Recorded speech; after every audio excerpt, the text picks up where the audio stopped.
Hi everyone. So we are a third of the way through the course, and I thought it'd be a good time to do another mini lecture and hopefully put to rest any of the lingering confusion that we have around the idea of disciplinary literacy, the debate between Moji and Heller, and the expectations that we have for the class. And just to point out, the expectations that we have for you in the class are very much grounded and rooted in the expectations for the field or discipline of education. And so I'm going to hopefully remove any of the lingering confusion around those issues. So first, what does disciplinary literacy mean? So disciplinary literacy refers to discipline-specific practices around creating, communicating, and evaluating knowledge.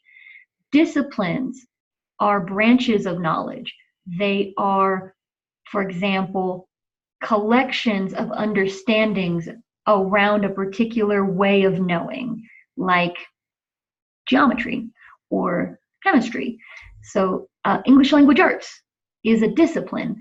And so that's what we mean when we say discipline. So when we're talking about disciplinary literacies, it's the ways we read, write, speak, all of those things within that discipline. So for the purposes of creating and understanding knowledge in that discipline. To try and bring this into some more practical venue, although I think we're getting a lot of that in the readings we're having this week and will continue to have. At a very base level, we're talking about the difference between generic literacy strategies and tailored literacy strategies. And the idea behind that being that not all strategies are well suited to every discipline, and some strategies are better than others within the disciplines. A really easy example to use is the idea of a summary or a gist. So in English language arts, we also often talk about what's the gist, what's the main point, what are we in general talking about. That is a great skill to have for English language arts, to be able to read a text and say, what's the main point? What's the gist? What's the important part? It's a great skill to have. That is not helpful in mathematical reading. There is no such thing as the gist in mathematical reading. That is not how knowledge is communicated in mathematics. And if you are accustomed to using a strategy like the gist across disciplines with no knowledge that it is not effective in math, you can encounter some pretty serious roadblocks when trying to access the knowledge and communicate the knowledge associated with mathematics. So that's what we mean by those generic strategies not always being the best, but tailoring those strategies instead. That does not mean that strategies can't work with multiple disciplines. They certainly can, but it's recognizing that sometimes they don't, and that usually there are better strategies versus others to align with the needs of that discipline. And again, disciplinary literacy. Hopefully we can really get this down and done and dusted. I would suggest highly, because it can really, we don't just tell our students to reread for no reason when we're in the classroom as elementary or secondary teachers. Rereading is incredibly beneficial. So if you have the time, I highly suggest going back to Alverman, Phelps, and Gillis and taking a look at how they describe this issue, because now that you've had more reading from multiple authors, their explanations might have even more clarity. So for example, the difference between content knowledge, so the knowledge that is created around some sort of way of knowing and understanding, versus secondary literacy, content area literacy, and adolescent literacy, and then ultimately disciplinary literacy. They talk about one of the reasons that secondary literacy isn't used very much anymore is because historically it has a lot of connotations with remedial literacy. So the idea that you are being labeled for your inability, which is certainly something that's incredibly laden and we have to be very careful with. This does generally apply more to scholars who were teaching, let's say, 90s and before. We don't do that as much now, but the reason we don't do that as much now is because of the connotations that it used to have, and still does for many people. Content area literacy. So content area literacy is where we get that lovely gem, every teacher, a teacher of reading. I will admit, because I like to be open and honest, I'm not a fan of that phrase, again, because of the connotations associated with it. There is a misconception that when we say every teacher is a teacher of reading, what we mean is that every teacher should be helping students understand grammar, writing conventions in general, spelling, those sorts of things. And that is very true of content area literacy. It is not true of other approaches to literacy within the content areas. This is also why textbooks and textbook reading became so prevalent, because textbooks are designed so that the reading done in every content area can be accessed using the same or similar strategies. Textbooks are very disassociated from the understandings that they're trying to convey, and often very ill-suited to conveying it. Textbooks are a big mixed bag, and I will admit I super enjoy that Alberman, Phelps, and Gillis make that point in a textbook. So, you know, there's always these little things. And then adolescent literacy, which you'll also see a lot. The difference with adolescent literacy and why that's not an appropriate thing to use when we're talking about the learning that's going on in our secondary schools or in our elementary schools is because it is meant to encompass the literacy practices that are all encompassing. So every literate practice that these students engage in as adolescents, that is in and out of school, that is family and church and friend groups and pop culture understandings that they come to. Adolescent literacy is meant to be all of it, and not all of it needs to be taught in schools. Moji mentions that, in that we don't need to teach students what they already know. Adolescent literacies encompass the things that they already know and don't need our help with. So there's that little piece of it. Basically, the big idea that I want you guys to come away with is that disciplinary communities are made up of people. People in those communities collectively and historically over time have made decisions about what counts as knowledge, how it's acceptable to produce that knowledge, and in general, disseminate that knowledge. And these ways of thinking and doing have influenced the way that they've created texts. So because they have purpose when they create text, that purpose influences how they created the text. Now, the accepted readings of those texts, so the ways of understanding what's been communicated, are also in line with those practices. And comprehending those texts in full requires an understanding of the agreed upon practices, at least to some extent, before you can really comprehend what's going on. And the expectations vary. So once we reach higher grades where subjects are broken up, it is not unrealistic. It is not realistic to expect the English teacher to address the literacy needs of every discipline. In fact, I would tend to say that it is inappropriate. English language arts is a discipline. They have their own conventions and content that they need to be communicating in their classrooms. Some of the things that you might encounter and be concerned about outside of the English language arts room, like spelling, like grammar usage, that is the domain of the English language arts teacher. But how they are employed effectively within the disciplines, that's more those content area teachers, the subject area teachers. And yes, I'm going to use content area and subject area interchangeably because I think they are. When we talk about content area literacy, we're talking about a movement in education and instruction around the ideas and applying to content areas. So yes, I use content area, subject, and discipline somewhat interchangeably. They have differences, but I don't consider them to be particularly meaningful when I'm talking about the actual goings on in a classroom. I think where they become important is when we're looking at instructional strategies and movements that have developed around them.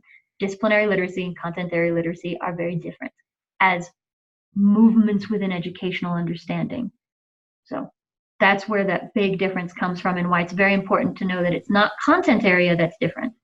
It's content area literacy that's different. Okay, I got a little off track. I apologize. So talking about the job of the English teacher and how they're not meant to communicate all the ways of reading and writing in every discipline. For example, the English teacher is not well suited to explain how to do mathematical notation, how to create arguments that would be seen as valid within the mathematical community, how to then disseminate that knowledge, or what types of genres would be appropriate to do that in. That is not the realm of the English teacher. That is the realm of the mathematics teacher and whatever branch of mathematics is being taught, algebra, geometry, calculus, analytics, whatever that is, that teacher is best suited to know how arguments are meant to be constructed for mathematicians. It is not the goal to create mathematicians, but it is the goal to empower students to understand what types of knowledge are valued, how they're valued, and how they're evaluated, associated with the content of that subject. Okay, hopefully I've cleared that up and we can move on from that into the Moji-Heller debate. And my big head is in the way, so we'll move me. So the Moji-Heller debate. Very basically summarizing what both Moji and Heller have said. So Moji talks about earning. That is meant to be learning, and I apologize for that. Learning in the subject areas is a way, it is best done when you learn the different ways of knowing, doing, believing, and communicating that are expected in those areas. And that young people are going to encounter a lot of different text types, not just in their schooling, but in their life and literate practice throughout any given day, and that we need to address the differences so that they're prepared to engage with them. And that discursive navigation and meta-discursive awareness is really the big goal. So that's the recognition of the differences and recognizing that you recognize the differences so that then you can apply strategies based on what you've recognized is different. That's where we're mostly going with Moji's argument. Heller's argument is that disciplines don't exist in secondary education and that it wouldn't be appropriate to address them there, because he defines discipline as being specific to the university or post-secondary environment. Another huge argument, a huge part of his argument, is that it would be incredibly difficult to implement the model that Moji advocates. Teachers wouldn't know what to do with it, students wouldn't know what to do with it. It'd be very, very hard. He also talks about how the secondary expression of the disciplines, so mathematics, social studies, and the disciplines that fall under those large umbrellas, they're not closely aligned with their post-secondary counterparts. So, again, cards on the table, because it's only fair to you to know where I stand when I am discussing these issues. I disagree very strongly with Heller and with the way he has constructed his argument. And because I don't want to miss things, I definitely have written down some things to make sure that I address every part of this that I hope to convey. So, starting with secondary level subjects don't align with post-secondary counterparts. This is true. Heller's evidence as to why disciplinary literacy shouldn't happen is that there are huge differences between what happens in post-secondary instruction and what happens in secondary instruction. This is a null-sum argument. Moji is saying that we need to change what happens in secondary classrooms so that it will align with disciplinary practices. She says that's not what we do right now, but it's what we should do. So using the argument of, no, we shouldn't do it because they're different, it's not a very strong argument. Moji acknowledges they're different, and her whole goal is to change them. So saying we can't change what we do because it's what we do, to me, that's a very weak argument. Our hope is to bring students in line so that they're able to navigate text successfully beyond high school. That does not have to mean in a post-secondary situation, but I see our goal as preparing students not to be successful in high school for high school's sake, but to be successful so that they can then use what they learn going forward, whether that's out in the professional world, personal world, collegiate world, wherever that takes them.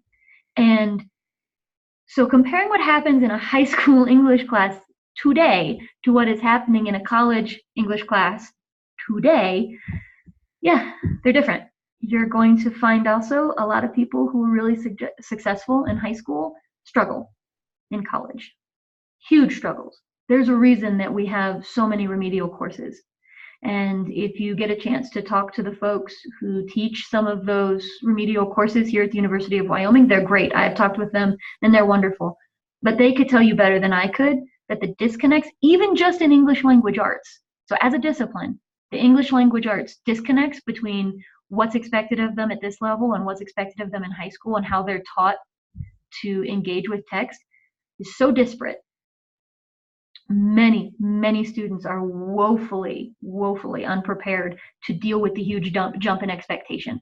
They are ill-equipped to move what they've learned into what's expected of them. And that is not just people who did poorly in high school. Many of those students did succeed in high school and are taken aback to learn that the skills that they acquired there don't really apply at this level. And again, I did say it's not just about college. It's not. But the problem being is that those skills also don't particularly help them as they move out into other professional areas. The part where it should be most applicable is continuing their education, and it's not. It's certainly understandable that what they learn in the English class doesn't apply to when they go on to write personal letters. We cover that much earlier. So the learning that we value in those post-secondary spaces needs to start connecting to things beyond their high school classroom and the genres that they're going to encounter beyond the high school classroom. I'm going to read a few things from Heller and then talk about the problems that I do see there, and that I hope that you're able to recognize the problems in his argument. There's not all problems with his argument. He is certainly right in saying that there is a general lack of clarity on how to enact it. I would argue that Moji is clear that she doesn't have a clear plan on how to enact it, but that's definitely a valid concern that Heller has, that there is no clear way to do this. It's one of Heller's concerns that it would be incredibly difficult to change secondary education. Valid, that is very true. For me, that's not a reason not to do it, but his reasoning there is valid in my opinion. However, there are some spaces where I do want to disagree with him pretty strongly, and a lot of this are things that Moji touches on. For example, he makes the claim, as was brought up in the discussion, that she's looking to create disciplinary experts, and we'll get into his response to her response in just a moment. But when you go back and look through what she wrote, you'll find that she does not claim that. There is this, let's see, let me pull this quote from Heller. So in regards to English classes at the secondary level, most teachers focused almost exclusively on poetry, drama, and fiction. They tend to assign a fairly narrow range of traditional canonical texts. They tend to encourage very little open-ended classroom discussion. They tend to assign very little independent writing. They neither read nor assign students to read literary criticism. They hardly ever read, discuss, or publish in scholarly journals, and they rarely participate in scholarly debates about key issues in the field. Heller sees that as a support for why we shouldn't be changing what we do in our classrooms. I disagree. I see that as problematic. We have narrowed the genres that we're willing to bring into our classroom to such an extent that they're almost completely disconnected from the majority of literate practice that our students will engage in their lives, whether that's professionally or collegiately or beyond. Another one, rather than trying and inevitably failing, very strong judgment there, rather than trying and inevitably failing to make secondary reading and writing instruction more like post-secondary literacy instruction, he's claiming that that's what the goal is. And again, I disagree. I don't think that our goal is to make it like post-secondary instruction. I think our goal is to make the practices that we learn align to the disciplines so that we can then apply those strategies in our lives. I don't understand why we would spend time learning strategies that we won't apply. I don't understand necessarily. I very strongly agree that creating amateurs, and I have no problem with the word amateurs or novices. I don't particularly care. They get into the weeds about that a little bit. I don't care. I have no problem with that, creating amateurs. But why would you create amateurs unable to effectively apply what they've learned? For example, bringing this out of the school entirely. I don't necessarily care whether you call it an amateur or a novice, but if you're an amateur circus performer, you have not learned generally what the circus does. You have learned the beginning levels of various enactments within the circus. You might be an amateur knife juggler or an amateur trapeze artist. And learning just in general circus got a circus and how that works, I think is less effective when you then go on to engage in those. And yes, I used circus because I wanted to shake it up. I wanted it to be very different from what you think of when you think of the educational environment, because it's practical. Being in a circus is not practical, but it's practical skills that you need to be successful there. And so the practical skills that you learn, you might not be an expert yet, but why not focus our energies on the practical tools that we may need when we move forward in our lives. So that again, however, it's not reasonable to expect all secondary content area teachers to provide post-secondary literacy instruction. Not what Moji called for. She did not call for, as she mentions in her rebuttal, for us to completely become post-secondary teachers in a secondary space. What I believe, my interpretation of what she called for more was to align what we're doing in the secondary space to prepare a better foundation for the post-secondary or just beyond education, beyond our school halls world. And I think that is very powerful.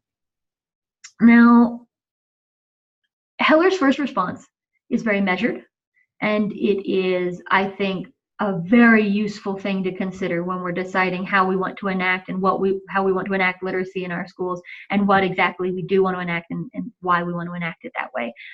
I think it's an incredibly valuable piece. Now, I also included Moji's response to that because I really enjoy that we get to have another layer of clarification as to what she was trying to communicate, and then we can debate, like, does she do a good job of communicating that? In some spaces, I think she does, and in some places, I think she is weak, and I'm very glad she was able to shore up the argument in this next piece. Heller's second response is a blog, and one very important thing to know about that is that means it was not peer-reviewed. So when I get into expectations of the field, peer review is a pretty big one, and not going through that process, I think, is very telling in the reading of that second piece of his, the fourth piece that we read in this argument. And I'm actually going to go ahead and move us into one of the things I want to talk about as far as expectations, because, and my head is once again in the way. There we go. Because the expectations we have that I want to talk about are around establishing and judging the validity of arguments that you're both taking in and presenting. A lot of that comes from APA. And if you have not, it is probably very beneficial to find a copy of the APA manual and to read it. It is more than a manual of style. So it is more than just conventions on citation and reference. That is a large part of it, but there is also a big section that talks about how we construct arguments and then how we are making connections clearly and concisely. There's a lot that talks about the way we use language appropriately in the social sciences. Part of that is very careful citation.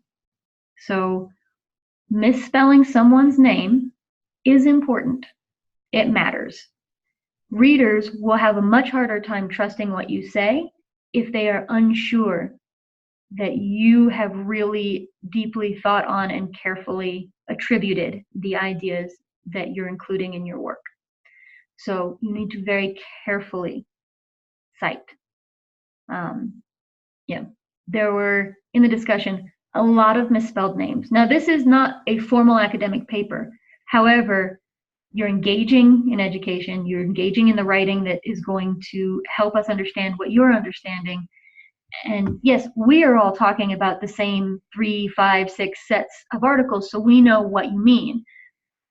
But it's a good habit to get into, to realize that you need to be very clear all the time about where ideas are coming from. That is considered crucial and is a lot of what the rest of this has to do with.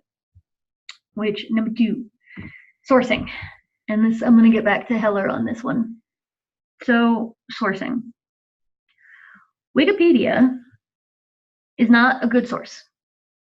Don't get me wrong, Wikipedia has come really far, and I think it can be a great place to find casual information. I've certainly used it for that. It can even be a good place as it becomes more and more legitimate to look at what they were citing and go back to those texts. But Wikipedia is not a strong source. And so when you read in Heller's argument that he is using the Wikipedia definition to say that a discipline is inherently connected to the post-secondary expression, be extremely cautious with that. For example, Merriam-Webster defines discipline as a field of study. Dictionary.com says it's a branch of instruction or learning. The Oxford Dictionary says it's a branch of learning, of knowledge, or field of study or expertise. Those are very different. It makes me question why he's using Wikipedia. Wikipedia is a terrible source. It's not considered reliable. So why does he go there? And when I look at these other definitions from sources that I find more trustworthy, and I see that they differ from his definition, more red flags go up for me. Also, by the way, the Wikipedia page that he is referencing, that he says is the Wikipedia page defining discipline, it is discipline, parentheses, academia. Academia is typically associated with higher education. So in the disambiguation, I'm murdering that word, but when we're trying to differentiate between different kinds of disciplines, that Wikipedia page is specifically talking about disciplines in higher education.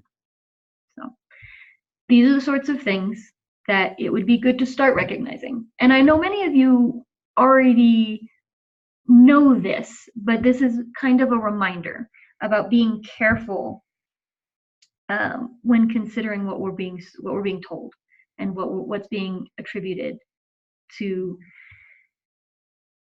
different speakers, because it's not just enough to cite someone who has cited someone else. And that goes to this idea about making claims and following ideas to their source where possible. Now, it is APA acceptable as far as referencing to cite something as cited in another space. However, we consider that the practice of last resort. And you all have access to the databases here at the University of Wyoming, and those databases do contain the majority of the articles that you're going to see referenced in these readings of ours.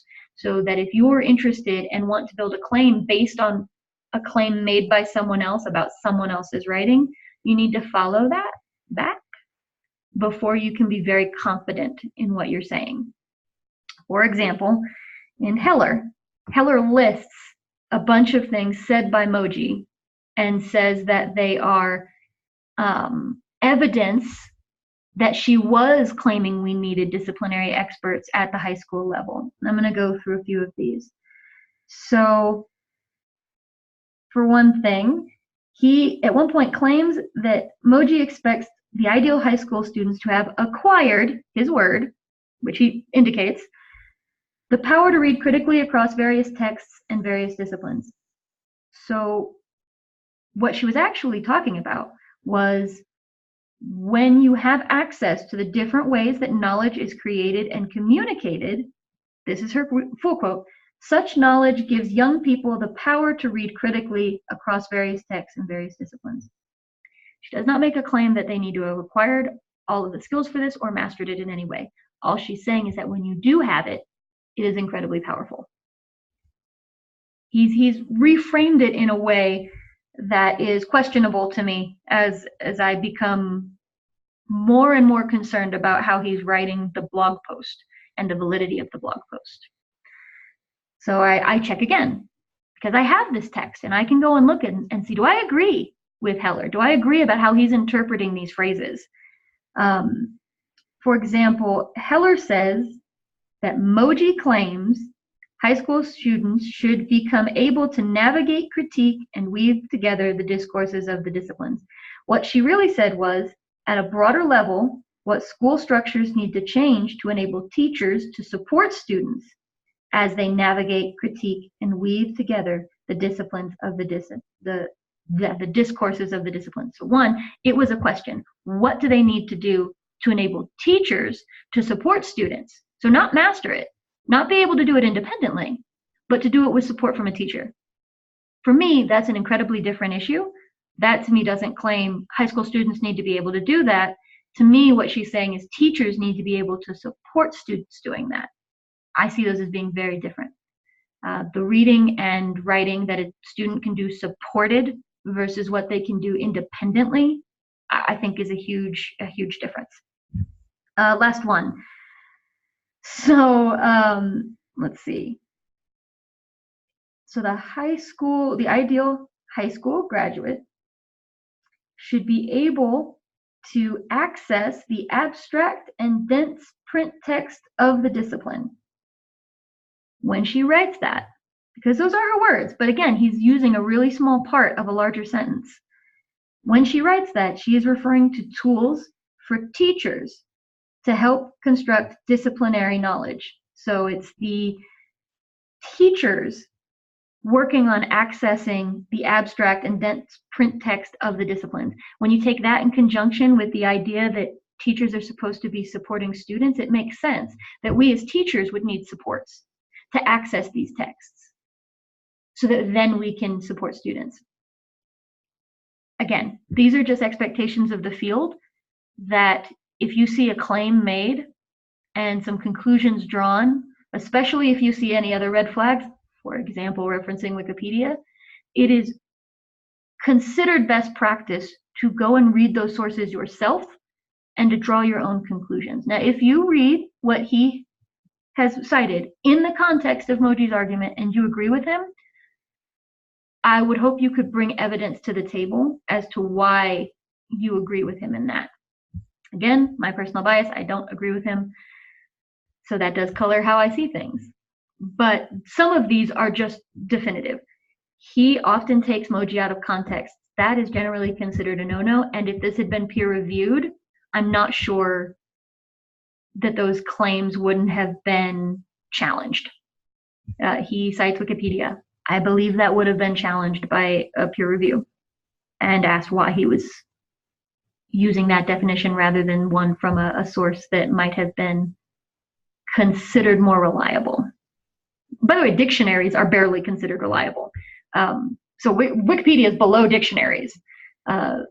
Most peer-reviewed journals would prefer that you look at the way that it's been defined by the field and go with that definition. Unfortunately, the field, I do understand him on this, and I understand why he went to a dictionary type definition. The whole point is that the field has diverged significantly on how we define it. So I do get that, but Wikipedia is not a great choice for going there. Yeah, so that's a lot of my beef there. And again, I already mentioned it, but the other way to turn that, the idea that it should be peer reviewed, is called the paralinguistic cues. So it's how something is said. That can include when you read something and there's weird shifts in font or dead space and things like that. It can kind of lead you to be concerned about the quality of the work. And that also includes things like peer review. So how we're saying it and who's validating what we're saying. The word use is another thing that comes into play there. There's not explicitly objectionable wording that gets used in the argument between the two of them, but it certainly gets it starts to edge into less respectful discourse and more argument, and that might not be what we want to see when we're looking at this work. In our discussion groups online, it is perfectly okay to not obsess over every word in your response. It's a perfectly, that is not a venue that's the same as a journal article. So the amount of measuring you should do for your words is at a very different level. So I don't want to imply that. But for a measured article style response, we need to be very careful of how we're framing our arguments, what words we're using, and how much we are paying attention to the conventions of writing that help convey how serious our argument is. If you don't seriously consider those things, it is unlikely that people will take your argument seriously. It is very easy to dismiss an argument when the conventions of writing aren't there, when the grammar is incorrect, when words are misspelled, when sourcing is inappropriate, when the claims that are being made seem to not align with what you know of the field, when things are not carefully cited, when references are incomplete or incorrect. These are just red flags about the seriousness of the argument and about how seriously it should be taken. All right, that was a big bummer. I would say I'm talking about extremes. I'm not saying that these are huge problems for you guys in the class, but there didn't come up. So I will say, I'm sorry, I should have said that at the very beginning. It usually comes up that Heller's final argument is really problematic in how he's presented it. And since it didn't come up this time, I think because we were more focused on the conceptual ideas, which is great, but because it hadn't come up, I did want to address it and make sure that it was clear why Heller's blog remained a blog and not an article, because it probably wouldn't have passed the scrutiny to be considered valid within our field. So that's all I have. I hope this clears up any confusions. I hope this also helps you as you move forward in your own writing. You are not expected to do all of these things perfectly, but we should start to see you moving towards being able to do these things. And that would be what we hope to see as far as citation and sourcing and the claims that you're making and how you're supporting them with evidence. So, all right. Thanks, guys. Have a great day.